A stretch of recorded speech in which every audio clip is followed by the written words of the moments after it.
Okay, so welcome to week 2, key performance indicators, or what you'll hear quite often is KPIs. We'll look at the impact and small incremental improvements for your business. I'm just going to summarize the 12-week program again. So in weeks 1 and 2, we'll look at key business growth, drivers, and how by focusing on small incremental gains, impact compounds to deliver outstanding growth. Weeks 3 to 9, we'll go into much more detail to give you practical, real-world, low and no-cost things you can do to improve your business growth drivers. And we'll cover quick win cash, instantly available savings and opportunities within your overheads. Cash flow, the fastest way to improve your bank balance, and if cash is tight, your stress levels. Then we'll explore strategies to improve gross margins before looking to plug the leaky bucket by improving customer retention. And then working to upsell and cross-sell to better serve our customers' needs and sell more to existing customers. We continue the theme in week 8 by looking at strategies to increase the number of transactions and the transaction value, and everything before last, but by no means least, we explore new customer acquisition. We'll be stunned to discover just how much growth potential exists without, and in most cases before, working to acquire new customers. So now we know how to grow the business. To what end? We need to know exactly by how much and by when we need to grow that number to give us the lifestyle we desire. Armed with a target in terms of exit valuation and timescale, we need to know what goes into preparing for exit. And there's a lot more than most people appreciate. Finally, now we have the core structure in place, we need a detailed plan, a detailed 3-way forecast covering profit and loss, cash flow, and the balance sheet in order to track and record your progress as you move forward. We'll just do a little recap of what we did last week. So whatever your goals are, you need to be clear on what you're trying to achieve and by when, because a goal without a timescale is simply a wish. We need to be mindful that survival is not success and the odds are stacked against us. For those who do not have a very robust plan, the chances of success are all but zero. We also highlighted the fact that we must focus on lead indicators, the drivers of success, because if we only focus on lag indicators, for example, sales, profit, and cash in bank, effective management control is impossible. What worked for the British Olympic cycling team will work for you. We went from 1 gold in 67-year history to the Beijing Olympics, we won 7 out of 10, and repeated that success in London 4 years later. How do we achieve that extraordinary success? By breaking down everything that goes into competitive cycling and finding ways to make small, 1% marginal gains and achieve outstanding success. So in business, whilst your business will have more, the 7 business growth drivers are, by and large, universal. There's margins, overhead, new customer acquisition, customer retention, transaction value, and purchase frequency. And the odd one out, because it's not a business growth driver, cash flow. Because if you run out of cash, there is no business. Let's look again at Alex and KPI software. We have a healthy increase in net profit. Alex wants to draw a £40,000 dividend, but there's a problem. With a 53k overdraft, that is simply not affordable. So what is Alex to do? First off, tell the family there'll be a massive tightening of the belt. Explain to the children that this year's holiday plans are off. Christmas and birthdays will have to be a lot more frugal, and any thoughts of home improvement will have to be postponed. One can imagine the pressure on Alex's home life. So we need a plan to solve the problem. With profit up to nearly 120k, Alex could be hoping to make a 100k dividend payment to make up for last year when the kids missed out on their holiday and the house move that did not happen. Remember that increasing sales without focusing on cash flow drivers can result in an increased overdraft, not an improved bank balance. By also focusing on just one cash flow driver, the debtor days, at the same time as increasing sales, the bank position could be massively improved. So an extra 40k of profit and a huge 106k more in cash in the bank, problem solved. Finally, what if though? What if Alex had not tried to grow the business by increasing sales, focused instead purely on reducing debtor days? The impact of that alone would have moved the bank balance from a negative 53 to a positive 35, a cash improvement of 88. So busting a gut to increase sales by 50% versus reducing debtor days, the difference in the final bank balance could be as little as £20,000. Getting us to take care of credit control and bookkeeping is easy, and it pays for itself, leaving you with more time and less stress, so you can focus on growing your business whilst we manage your cash flow for you. So, do you know your business and how it is performing in this critical area? Did anyone put together some information from the homework assigned? Did you have a look at how many customers your business lost last year? Were you able to calculate that? Were you able to look at how many customers you lost this year? And ideally, we need to look at the number and the percentage. What are your targets for improvement next year? And do you know what impact this one business growth driver could have for your profits and the potential equity value of your business? If we know what our business growth drivers were over the last couple of years, and we know where we want to be in the future, we're ready to plan our route from A to B. We now know there are 6 key business drivers plus cash flow to focus on.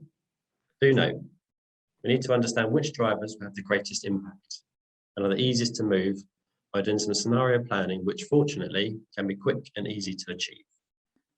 Let's look at Alex and KPI software management information. There are 4 key drivers of revenue. There's total transactions, average value per transaction, customer acquisition, and retention rate. Now, the number of transactions times the average transaction value is your revenue. The number of transactions will be driven by the number of customers, which will grow or contrast and is driven by the number of new customers acquired, minus the customers lost. We can see here that whilst revenue is flat, the problem is the average transaction value, which is down by £12 with rounding, which has cost Alex and KPI software £52,100. This is lost revenue. The reduction in the number of customers acquired has cost a further £108,700. And if we count the lost sales due to 19 fewer customers, we have a further £44,600 of lost revenue due to losing another 4.2% of customers. If we add all that together, we have 205,400 of revenue that is slipped between the cracks, which at 35% gross margin equates to 71,890 of lost profit. That could have been moved into the bank and ultimately into Alex's pocket and paying this year's dividend. So these are Alex's key drivers. This year versus last year, and the key question that should be on Alex's lips, or the 2 questions that should be on Alex's lips are, what are they going to do next year? And what impact will that change have on the cash profitability, equity value of the business? We're going to have a couple of areas pop up, and there's going to be a next year figure. So if anyone can sort of think about what it's going to be, please do put that in the chat, or raise your hand, unmute yourself. Let's look at Alex and KPI software. So if they don't do anything differently, and if they systematically track the KPIs and work on improvement every week, every month, by tracking and reviewing on a regular basis. If everything remains the same, the following will be the reality. Let's just see. As they pop up. Let's have a look. So, if everything remains the same, the following will be the reality. The customer acquisition will reduce by a further 19.3% to 64. Customer retention will reduce by a further 4.1 to 49%. Number of transactions will increase by 219 to 4,579. The transaction value will decrease by another 5.6% to £216.74. Gross margin will increase by 1% to 36, and overheads will decrease by 3.7 to 260.49. To grow, there needs to be positive movement in all these areas, and as we can see, that is not the case. Now let's look at a business growth model for a business which does not have any new customer growth. The retained customer assumptions remain the same. Average transactions per customer remain the same. Average transaction values remain the same. Gross margins remain at 35, and overhead growth is 0. What can we see from the data in this? In this year 1, is that total customers numbers have decreased. This is because there has been no growth, and we are assuming that 51.1% of the prior year customers have stayed with us. The number of transactions taking place is reducing, as the number of customers reduce, and times by the average transaction value, which remained unchanged, reduces the total revenue. Gross margins remain at 35% and therefore reduce the lower total revenue. Overheads have remained constant and the net effect on profit is 66.6k, which is a 13.3% to 13.3k reduction from this year. As we continue down to year 5, we can see that the net effect of profit is now 53.7, which is a 26.2k reduction. Looking to the right-hand side, ignoring the interest, tax, depreciation, and amortization from the figures, we're able to see that the EBITDA movement and the movement of the above is negative 26.2k. The impact this has on the business can be seen using the multiplier tool on the bottom right-hand side. It's quite drastic, and the issue is that multiplied. This tool can be used to figure out what areas of change will aid the business in growth and give you a better understanding of the outcome. The impact of the trends continue as they are is that there's no business in 2 to 3 years, probably less, because as we spoke about earlier in the previous session, it's cash that will kill them, not the lack of profit. So remember, the 6 business growth drivers. What are your profit margins? Quick win cash by reducing overheads, new customer acquisition, improved customer retention, average transaction values, purchase frequency, and finally the all-important 7th KPI. So Steve just offered to do a quick live model of this and how it would change for retail versus business to business. So this is the same model and numbers as David had on the screen just now. And what we've got here for KPI software, we see the figures here. This is the P&L figure for KPI software. So last year they did 1,000,001, and the year before they did 1,000,003. And you can see here there's their gross margin where it improved from 34% to 35%.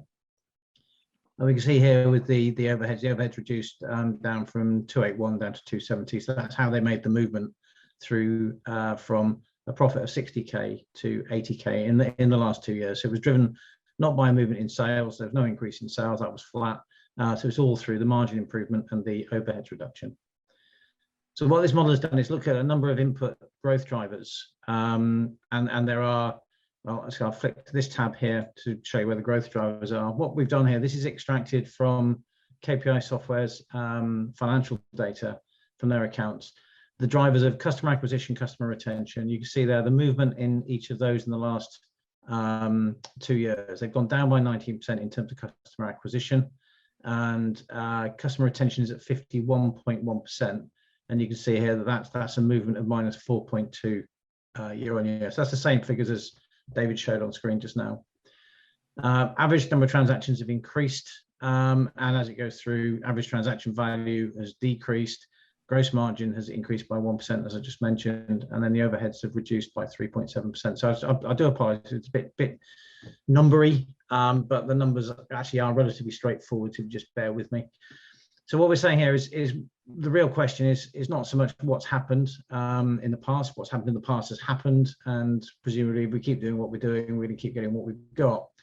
But for the sake of argument, as a start of a 10, the model says let's assume that the variance changes. We just stop. We're going to do next year what we did last year, so it won't be a reduction of 20%. It will just be the same as last year.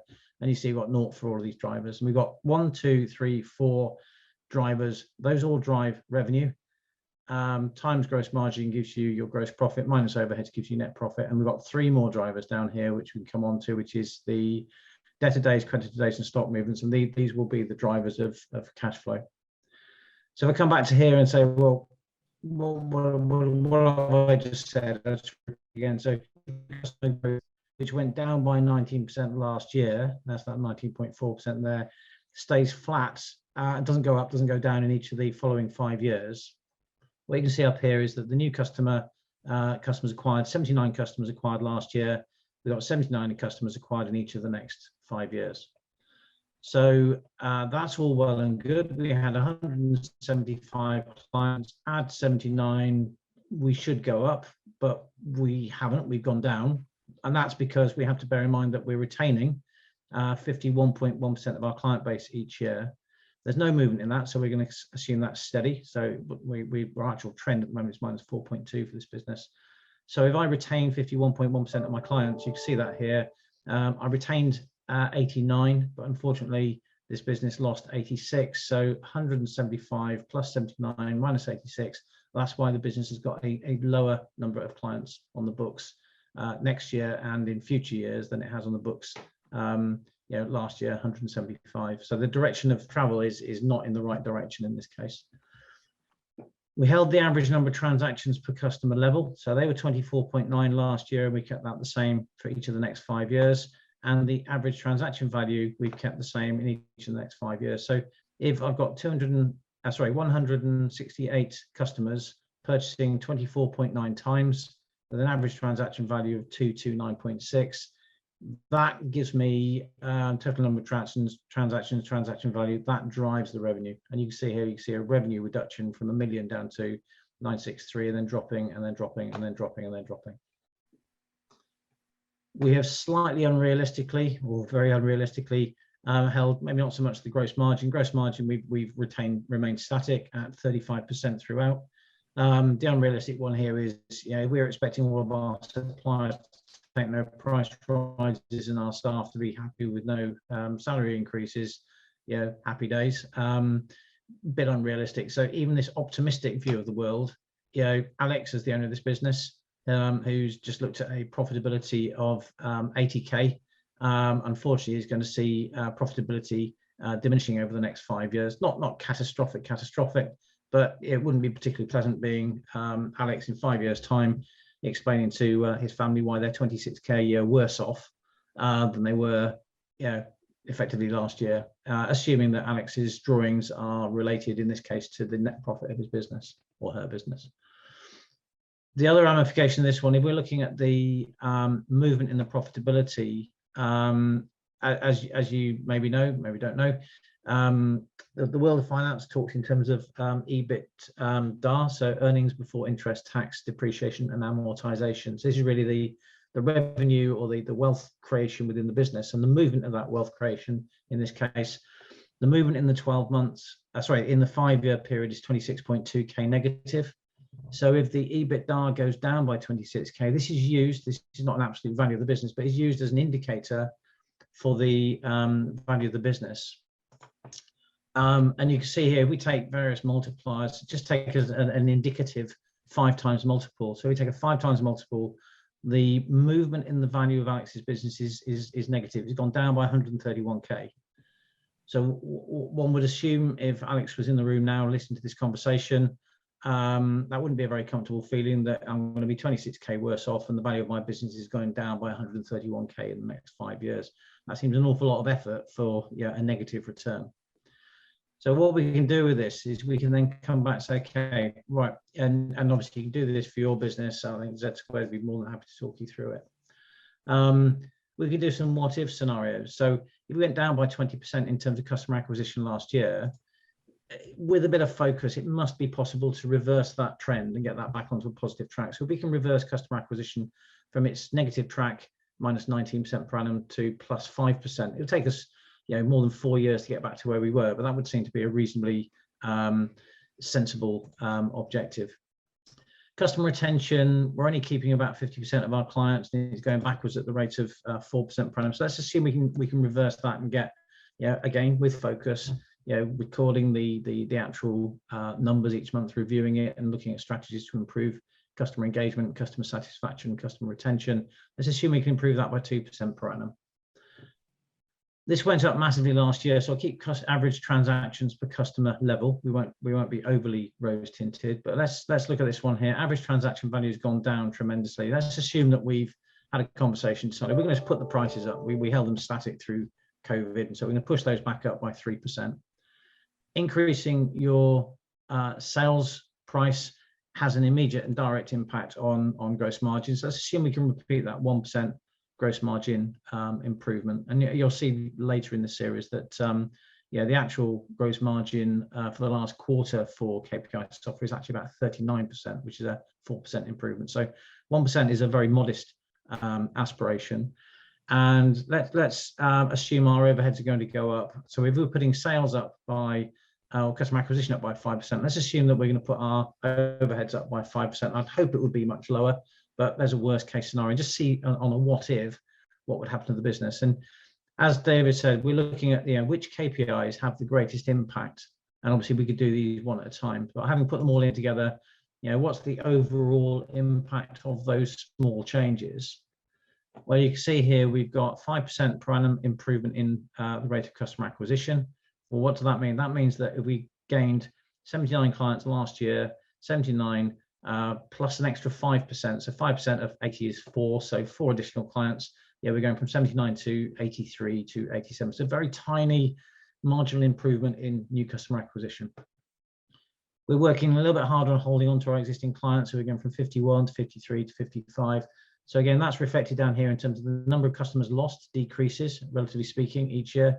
And you see what we've actually done, we just very gently flipped that negative trend in terms of total customers is now on a growth track. We have put through a small price rise in line with RPI, about 3% per annum. I think rate of inflation this morning was 3.2, was it? So we're just keeping up with inflation, and you can see here what that's doing for the business is we've got revenue now has grown from it's flat million has now risen to 1.5 million. Happy days.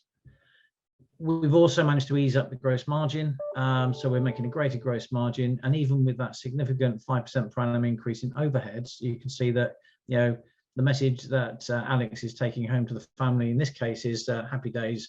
We've got an extra potential £200,000 of dividend that we could pay out of the business if we chose to extract the cash, or we could leave the cash in the business and increase its value. And on the subject of the business value, you've got a movement in EBITDA of now 185. And so if the movement in the EBITDA 185, you can see you've got on a 5 times multiple, rather than going backwards to the tune of £131,000 of the value of the business in 5 years, the value of the business has now gone forward by, from minus 100 to plus 900 by over £1 million. So I think if I don't know about you, if I was running that business, I'd be quite happy that I've got a good return on investment. I spent 5 years working hard to grow the business. I'm pulling an extra £200,000 a year of drawings out of the business potentially, and the value of the business gone up by £1 million. That would be a pretty good result for 5 years effort.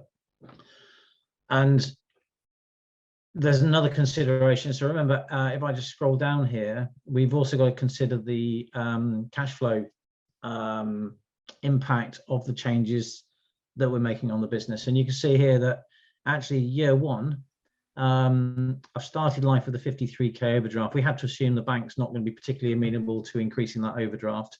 It's a pretty sticky situation. It's only reduced slightly year on year.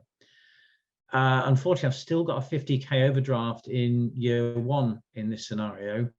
So I need to be doing something about the cash position. So again, come back to David's example of the strategies of, do you want to increase sales, or do you want to focus on improving cash flow by improving debtor days, or do you want to do both? Obviously, the ideal scenario is to do both. So let's look at debtor days. Debtor days got worse in the last 12 months. They deteriorated to 71.8 days. That's getting worse by 2 days, or nearly 3 days. So if we get this, let's assume we can reduce this by 5 days per annum. So it got worse by 3 days last year without much focus, one would assume. So let's assume we pull 5 days back per annum. And let's assume we can stretch our suppliers out by a bit and just ask them to wait a little bit longer to be paid. And I'm just going to leave stock movement exactly as is. That's, I guess, a little bit more complex. So what I've got here is a situation where I'm forecasting a slight improvement. And you'll see here that I've got my, I think I said 5 days. I'm just reducing that by 5 days each year, and I'm pushing this out by 1 day per year. However, as with all things, when you start doing something, you get the biggest change initially. So we've had a serious focus on improving our payment terms. We could potentially reduce our payment terms down from whatever it is, 45 days down to 15.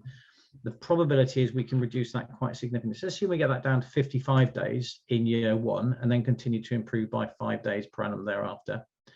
And let's assume we can get this back to, well, we were at 28 days. Let's assume we could push that in 1 year out to about 30 days, just to push our suppliers out slightly. And you'll see the impact on the bank is now gone from -50 to £12,000 positive balance. And clearly, if I could push this still further, that's still 55 days is still pretty shocking in terms of payment terms. We could get that down to maybe even 50. You could see this is where we're using the model for scenario planning in terms of working out, based on our desired outcome, which could be improving the cash balance or improving the profitability or both, where should we focus all of our attention first? Because we all know in business, we're all busy. There's only limited bandwidth to do anything. So we should only focus on 2 or 3 key drivers at any particular point in time. And therefore we need to know which ones drive the biggest impact. So in this case, clearly debtor days would be the big one. As you'll see later, I think the margins is the other huge one to look at. So that's an example of this business growth model being used in earnest. And we have to go back and say, well, if Alex doesn't do anything, then the probability is, well, he's going at -19% per annum on customer acquisition. He's doing -4% per annum on customer retention. If we leave that where it is, well, let's just leave everything else flat for now. Let's just assume everything else stays as is. We'll not touch anything. What would happen to Alex's business under those circumstances? And if we come back here, because of the problem with customer acquisition, because of the problem with the customer retention getting worse, even if everything else stays the same, you can see here that actually, the profitability of the business plummets and is into seriously loss-making in year 2. Obviously, that's not a scenario that any business owner would like to preside over, and could be pretty disastrous for the running of the business. Anything I missed there, David? I really appreciate you going through that. Thank you for opening the live version. But obviously, as everyone can see, it's a very complicated area, and at the same time, it's very simple in that, just by having a think about what's a reasonable change, you can see its effect in the figures. Yes, it's a dummy company, but it's reasonable to change things by 1% and how that's affected things. So if anyone wants to have a look at that sheet and would like to plug in some changes and sort of see if they can understand it, or wants to run through with me what would happen if they change their business by a couple of percent or by large percentages. I mean, the main thing there is the debtor days and creditor days are very, very key in bringing in the cash. So you have got the quicker you can get paid and the longer you can pay people, obviously, yes, that's gonna bring in the cash. So we would always focus on that first and then focus on the business. As we can see here, this is a business that isn't doing anything. So we would always look for the easiest option for each client first, then worry about growing your business, then worry about what's to be taken out of it. I mean, as we go through these sessions further on, we're going to go into more detail about what you want from the business. Right now, it's just explaining how we look at the problems, how we can fix them quickly. But yeah, I really appreciate Steve running through that. He's dealt with that growth model for us, so very, very much appreciate it. And if anyone's got any queries on it, do just give me a shout, or if you've got any other queries on it now, if you need to see it a bit more, do let me know. Are there any other queries? I think there's a question in the chat, wasn't there, about the loyalty card scheme? And just loyalty card scheme. So that would be to bring in some extra cash, Liv, yeah? Yeah, just really coming to Catherine, how she can kind of track her new customers versus existing customers. So she could potentially introduce a loyalty card scheme to keep track of that. Yeah, there's a number of things you could do. There's some businesses, it depends on the business and the nature of the businesses, you can introduce e-receipts as well. So it's increasingly common. It's normally tends to be the bigger retailers, unfortunately, but the technology will obviously track through. And if you think about the tech, if it is practical to implement it, by helping the client, by offering them to send them the receipt by email, they've always got the receipt available for expenses and the like, if that fits the type of retail operation. But it does mean you know exactly who made each purchase. You've got an exact track, not just of new and existing customers, but you know exactly which products and services, which customers are buying. Is largely lauded as being the reason that Tesco's was so incredibly successful, because they were the first one to introduce the loyalty schemes. So I would say, Cliff, that's a stunning recommendation. Good work, Cliff. Thank you. Yeah, I think for your business, Catherine, I suppose the problem you've got is that most of the time, I suppose people pay. You don't have debtors because do you invoice people and do they pay you afterwards, or do they pay you before their orders? Generally, they pay when they order, but I've got a couple of corporate clients, so I invoice them, but to be honest, they pay pretty quickly, so it's not really an issue for me. They generally pay within the month, so and there's not many of them, but yeah, mainly people will pay when they place the order. What sort of goods and services are you selling, Catherine? I'm a florist. So I've got a shop in Wheathampstead High Street. So I sell obviously people from walk-ins, but a lot of it comes through the website. So I can track a lot of the sort of larger orders, but we do other things, you know, cards and gifts and all that sort of thing as well. That was a good This point there. sounds Maybe very flowers. archaic, but we do write down all of our sales. We've got a sales book because I have other sellers in the shop that I have to pay out at the end of the month. So I have a good sort of handle on sales and average transaction value and all that sort of thing. It's just kind of, you know, if I'm at the shop, I know kind of who's return customers and things like that and who's new customers, but I'm not always there. The retail bit, that's your area of expertise, Cliff, isn't it? Not mine.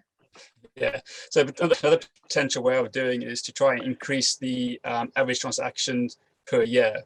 So by keeping track of who comes into the store via email, for instance, you can offer Valentine's gifts, birthday gifts, Mother's Day gifts, Christmas gifts, get well gifts, things like that, to encourage people to increase their spend with you per year.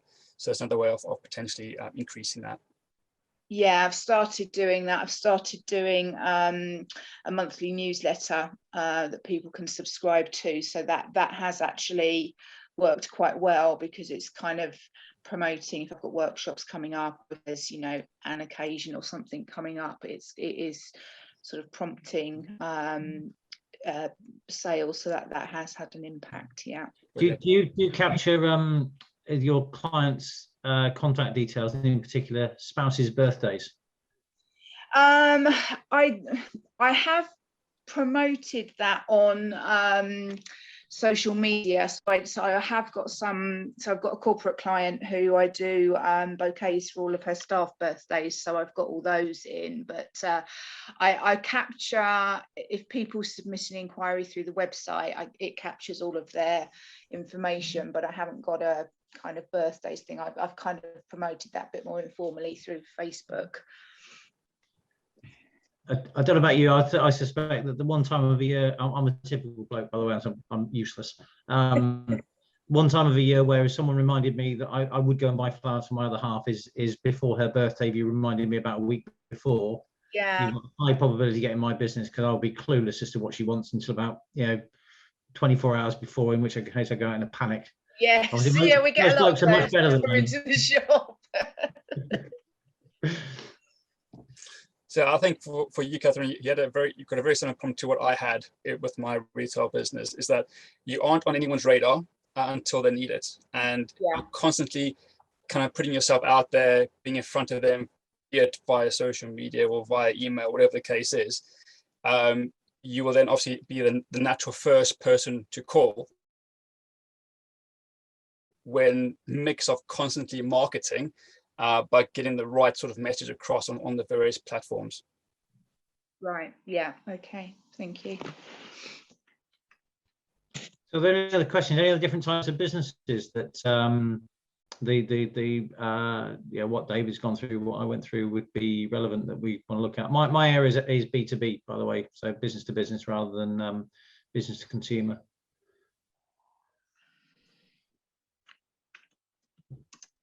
But I guess I'm a theatrical agent, so I suppose I'm business to business from the point of view that all of my clients are actually sole proprietors of their own businesses. Plus, we're dealing with production companies, theatre companies, and we're I guess we're in the middle. Our clients are sort of our modules, so to speak, satellite businesses. Obviously, we've taken quite a direct hit during the pandemic and we're picking up. So it's pretty hard to, oh, have I lost you completely? Nope, go for it. Right, okay, I've lost visual. Yeah, so it's difficult at the moment to work out how our individual transactions compare, because last year there really were no individual transactions. So I'm sort of building from that point of view. I do like that business grow model. In fact, actually, when I was looking at my business plan, I was working out how to incorporate that in it. And I've started coaching each of my individual clients, all the young ones that we've taken on, so I can get them to be a bit more incentivized to go out there and get the work. But, you know, any ideas? Because, I mean, it's really kind of flat out, but I don't want to work hard. I want to work clever. The key thing I would suggest is the business drivers. The problem with the year-on-year comparator is you're absolutely right, especially with COVID. You know, there are both sides of the coin. Businesses doing fantastically well, luckily for them, and businesses that have been badly negatively impacted. So the bottom line is that things are very volatile in many cases. So the key thing to do is just have a handle on the key drivers, the key growth drivers, and just track the movement on almost a month-by-month basis. Yeah. It's all very well having your lordy 12-month targets, but the bottom line is, did they improve or did they deteriorate? The probability is you're going to get shocked every time you look at them. If you look at them every month, then you're focusing your attention on exactly where the movements are taking place and what you can do to mitigate any negative movement. And more to the point, you can look at the things that are moving in the right direction and work out whether the thing doing, you could do more of it to improve the impact, or whether maybe some of the things you've done recently have actually not had an impact or had a negative impact. You can immediately stop them. So that would be my key recommendation, and just try and look at the key drivers there. So and it is typically, it's those 6. It's the average transaction value, it's the number of transactions, obviously the rate of new customer acquisition. Sounds like in your case that it's both potential venues or people who want to use the service, and then obviously the product, I suppose, is the people you act for. But there's number of new clients and obviously retention, working hard to make sure that clients are still around. And then obviously gross margin and overheads. Those are the key drivers in cash flow. So you look at those each month. That would be my my key recommendation for what it's worth. I think I don't know what the other guys would say, but I think in most cases we are generally so busy, running as hard as we can on the treadmill, just keeping everything going within the business, that it's sometimes hard to take a step back and the risk of using a hackneyed phrase, but to take some time out to work on the business. That's the key. So if you have your key dates for when you review the numbers, weekly, monthly, and I would strongly recommend never less than monthly, because things happen far too fast in business if you don't have your eye on the ball or finger on the pulse, however you want to phrase it. Is there anyone else who has a business that has any queries? Stephen, what do you do? What industry are you in? Property maintenance is the industry we're in, but not for sort of your general Joe public. We work for managing agents that manage blocks and estates. So all of our work is instructed through the managing agent, who is effectively our client, on behalf of their client, who are the owners of the block. And it's difficult for us to sort of implement that into the business model, I think, and it's hard to sort of predict a lot because so much is reactive, and we do some contract work but not an awful lot, and it's hard to know. I mean, yesterday, yes, there's an awful lot of roof leaks and things that happen and jobs that come off the back of the weather related issues. Our staffing, we obviously employ a lot of people in-house, but we also sometimes use subcontractors as well, so there's a different model and margin there involved. Mhm.